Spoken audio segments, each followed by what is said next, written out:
everyone, welcome to my YouTube channel. അപ്പോൾ ഇന്ന് ഒരു സൺഡേ ആണ്. അപ്പോൾ സൺഡേ എന്ന് പറഞ്ഞാൽ എൻ്റെ വീട്ടിൽ സ്പെഷ്യൽ ഡിഷസിന്റെ ഒരു ഡേ തന്നെയാണ്. അപ്പോൾ ഇന്ന് എൻ്റെ വീട്ടിലെ സ്പെഷ്യൽ ഡിഷ് എന്താണെന്ന് വെച്ചാൽ ചിക്കൻ ബിരിയാണിയാണ്. അപ്പോൾ ചിക്കൻ ബിരിയാണിക്ക് വേണ്ടിയുള്ള സവാള ഞാൻ രാവിലെ എഴുന്നേറ്റിരുന്ന് അരിഞ്ഞുകൊണ്ടിരിക്കുകയാണ്, ഗ്രൗണ്ടിന് വേണ്ടി മാത്രം. കാരണം നമ്മൾ ഉച്ചക്കൊത്ത ഭക്ഷണത്തിന് നമ്മൾ ഉച്ച സമയത്ത് പോയി കഴിഞ്ഞാൽ വ്ലോഗിന്റെ ടൈമിൽ കറക്റ്റ് ടൈമിൽ തിന്നാൻ പറ്റില്ല, വ്ലോഗ് എടുക്കണതായതുകൊണ്ട്. അപ്പം അതുകൊണ്ട് രാവിലെ തന്നെ സവാള അരിയുകയാണ് ഗൈസ്. തക്കാളി കുനുകുനാന്ന് അരിയുക, ഇഞ്ചി വെളുത്തുള്ളി കല്ലുകൊണ്ട് നല്ല രീതിക്ക് ചതയ്ക്കാം.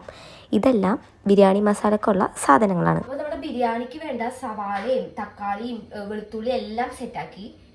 ഇനി അടുത്തത് നമ്മുടെ ചിക്കൻ ബിരിയാണിന്റെ മെയിൻ ഇൻഗ്രീഡിയൻറ്റ് എന്താണ്? വേറെ ഒന്നുമല്ല, നമ്മുടെ ചിക്കനാണ്. സോ ഇനി ചിക്കൻ പൊരിക്കാൻ വേണ്ടിയുള്ള മസാലകളൊക്കെ തേക്കണമാണ്.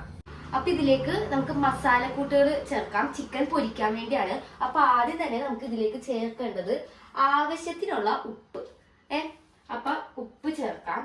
പിന്നെ നെക്സ്റ്റ് വൺ ചേർക്കേണ്ടത് എന്താ? ഗരം മസാല പൊടി. ഇത് വീട്ടിൽ പൊടിച്ച് ഉണ്ടാക്കിയ പൊടിയാണ്. സോ ഗരം മസാല പൊടി ചേർക്കാം.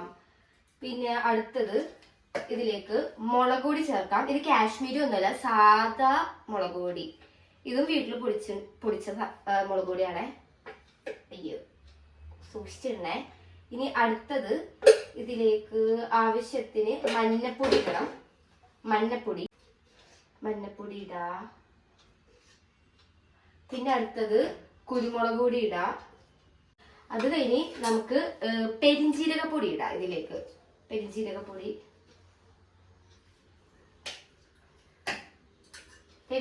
ഇടാം. ആയിട്ട് പിന്നെ അടുത്തത് നമുക്ക് ഇഞ്ചി വെളുത്തുള്ളി പിന്നെ പച്ചമുളക് ഇത് അരിച്ചു വെച്ചേക്കണതാണ്. അപ്പൊ ഇതും ഇടാം. നമുക്ക് ഇത് കുറച്ചിട്ടാൽ മതി. ബാക്കിയുള്ള ഇഞ്ചി പച്ചമുളക് പേസ്റ്റ് നമുക്ക് സവാള വഴറ്റാൻ ഇടുമ്പോ ഇത് ഇടണം. അപ്പോ അതിലേക്ക് ഇടാം. നേരത്തെ ഞാൻ ഒരു പേസ്റ്റ് പറഞ്ഞായിരുന്നു, ഇഞ്ചി പച്ചമുളക് വെളുത്തുള്ളി പേസ്റ്റ്. അതിൽ പച്ചമുളക് ആ പേസ്റ്റിൽ വേണമെങ്കിൽ ചേർത്താൽ മതി, നിർബന്ധമില്ല. പക്ഷെ അങ്ങനെ ചേർത്തിട്ടുണ്ട്. പിന്നെ ഒരു കാര്യമുണ്ട്, നമ്മളിത് കുഴയ്ക്കുന്നത് നമ്മുടെ ഡയറക്റ്റ് കൈ കൊണ്ടാണ്. അപ്പൊ പച്ചമുളക് ഇട്ടത് കൊണ്ട് കൈ നല്ല രീതിക്ക് പുകയാൻ ചാൻസ് ഉണ്ട്. അപ്പൊ അതുകൊണ്ട് നമ്മള് ഒരു ടിപ്പ് പറയാം, വെളിച്ചെണ്ണ കൈ തേച്ചാൽ മതി. വെളിച്ചെണ്ണ ചേച്ചാൽ പുകച്ചില് കുറച്ച് കുറഞ്ഞു കിട്ടും. താൽക്കാലികമായിട്ടുള്ള കുറയല് മാത്രമേ ഉണ്ടാവുള്ളൂ. ഇത് കുഴച്ച് അപ്പ തന്നെ സോപ്പിട്ട് കഴുകണം. ഓക്കെ, അപ്പൊ ഞാനിത് വെളിച്ചെണ്ണ തേച്ച് ഞാൻ എന്റെ കൈ കൊണ്ട് ഇത് മസാലപ്പൊടി ആ ചിക്കനിലേക്ക് കുഴക്കുകയാണ്. ആവശ്യത്തിനുള്ള എണ്ണ ഒഴിക്കുക. കാരണം ഈ ചിക്കൻ ചൂടാക്കാൻ വേണ്ടി പൊരിക്കാൻ വേണ്ടി പോലെയാണ്. അപ്പൊ നമ്മൾ മസാല തേച്ച ചിക്കൻ നമുക്ക് ഓരോന്നായിട്ട് ഈ എണ്ണയിലേക്ക് ഇടാം.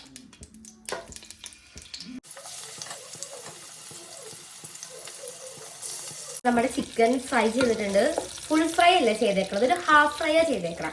അപ്പൊ നമുക്കിത് അങ്ങോട്ട് കോരിയെടുക്കാം. ഇത് ഫുള്ള് ഇങ്ങനെ. അടുത്തത് നമ്മുടെ ചിക്കൻ ഇപ്പൊ കോരി വെച്ചു. ഇനി അതേ എണ്ണയിലേക്ക് തന്നെ നമ്മളുടെ സവാള മസാലക്ക് ഉള്ള സവാള വഴറ്റാൻ തന്നെയാണ്.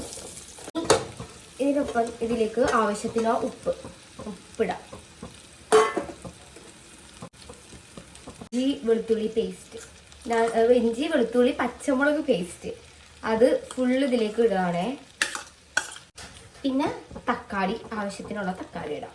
സവാള ഇപ്പൊ വഴറ്റണേണ്. ഇതൊന്ന് വാടി കഴിയുമ്പോൾ ഇതിലേക്ക് നമ്മളുടെ ബിരിയാണിക്ക് ആവശ്യമായിട്ടുള്ള മസാലപ്പൊടികൾ ഇടും.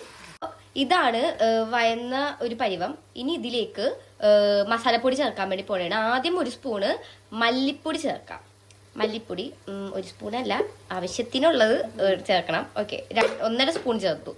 ഇനി അടുത്തത് മഞ്ഞൾപ്പൊടി ചേർക്കാം.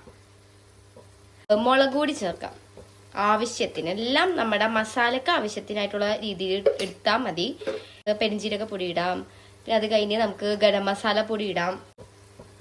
ഓക്കെ, ഇനി നമുക്ക് എല്ലാം കൂടി ഈ മസാലയിലേക്ക് ആകാൻ വേണ്ടി ഇളക്കാം. ഇനി അതിലേക്ക് ഇനി ചെറുനാരങ്ങ നീര് ഒഴിക്കുക, കുറച്ച് തൈരും ഒഴിക്കുക ഒരു പുളിക്ക് വേണ്ടി. ഇനി ഇതെല്ലാം കൂടി ഇളക്കി ചേർക്കാം. ഫ്രൈ ചെയ്ത ചിക്കനാണ് കേട്ടോ. ഹാഫ് ഫ്രൈ ചെയ്ത ചിക്കൻ ഈ മസാലയിലേക്ക് ഇടും. ഞാൻ ഹാഫ് ഫ്രൈ എന്താ ചെയ്യാൻ കാരണം എന്ന് വെച്ചാല് ഇതിലിട്ട് ഒന്നുകൂടി ചിക്കൻ വേവിക്കുന്നുണ്ട്. അപ്പൊ വെന്ത് പോകാതിരിക്കാൻ വേണ്ടിയാണ് നമ്മൾ ഹാഫ് ഫ്രൈ ചെയ്യുന്നത്. പിന്നെ കുറച്ച് ചിക്കൻ ഞാൻ പൊരിച്ചപ്പോ കുറച്ച് മുരിഞ്ഞു പോയായിരുന്നു, അത് ഇടയ്ക്ക് കാണാം. ഇതിലേക്ക് മല്ലിച്ചീരയും പുതിനയും ഇടണേ. ഇനി മല്ലിച്ചീരയും പുതിനയും ഇട്ട് ഒന്ന് തിളപ്പിക്കാൻ വെക്കും നമ്മുടെ ചിക്കൻ. മൂടിയിട്ടാണ് മൂടി വെക്കാൻ വേണ്ടി പോണേ. നെയ്ച്ചോറ് കുക്കറിൽ ഉണ്ടാക്കുന്നത്. അപ്പൊ അതിനാവശ്യമായിട്ടുള്ള വെള്ളം വെച്ചിട്ടുണ്ട്. ഇനി ഇതിലേക്ക് നമ്മൾ ആവശ്യമുള്ള മല്ലിച്ചീര മാത്രമല്ലേ ഉള്ളൂ ഉമ്മി, മല്ലിച്ചീര ഇതിലേക്കിടും. യൂസ് ചെയ്യുന്നത് സൺഫ്ലവർ ഓയിൽ കൊണ്ടാണ് ഇവിടെ ബിരിയാണി ഉണ്ടാക്കുന്നത്, സൺഫ്ലവർ ബിരിയാണി എന്നൊക്കെ. ഇതിലേക്ക് ഗരം മസാലപ്പൊടി ഇടാം, ഉപ്പിട്ടു ആവശ്യത്തിനുള്ള. അടുത്തത് നമ്മൾ അരി കഴുകി വെച്ചിട്ടുണ്ട്. ഇനി നമ്മൾ കുക്കറിലേക്ക് ഇനി അരി അങ്ങോട്ട് ഇടാം. ഇത് ഇച്ചിരി ഡേഞ്ചറസ് ടാസ്ക് ആണ്. ഞാനിങ്ങനെ കാലൊക്കെ എത്തി വെച്ചിട്ടുള്ളത്, എന്നെക്കാളും വലിയ കുക്കർ. ഇനി ചോറ് വെന്തിട്ടുണ്ട്, നമുക്ക് ഇനി ഇത് ഓപ്പൺ ചെയ്യാം.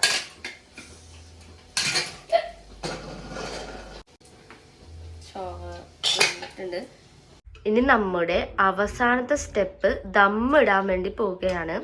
അപ്പൊ ചിക്കൻ മസാല ഉണ്ടാക്കിയ അതേ ബിരിയാണി പോട്ടിലാണ് ചോറിട്ട് ദമ്മിടാൻ വേണ്ടി പോകുന്നത്.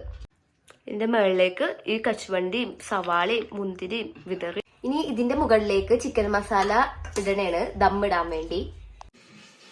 അങ്ങനെ നമ്മളുടെ ചിക്കൻ ബിരിയാണി റെഡിയായി. ഇനി നമുക്കിതൊരു പാത്രത്തിൽ അങ്ങോട്ട് വിളമ്പാം. ഗൈസ്, അപ്പോൾ ചിക്കൻ ബിരിയാണി റെഡിയായി. ഇതിനൊപ്പം പപ്പടവും സലാഡും കൂട്ടിയാണ് കഴിക്കുന്നത്. അപ്പോൾ ഇന്നത്തെ എൻ്റെ വ്ലോഗ് നിങ്ങൾക്ക് ഇഷ്ടപ്പെട്ടു എന്ന് ഞാൻ വിചാരിക്കുന്നു.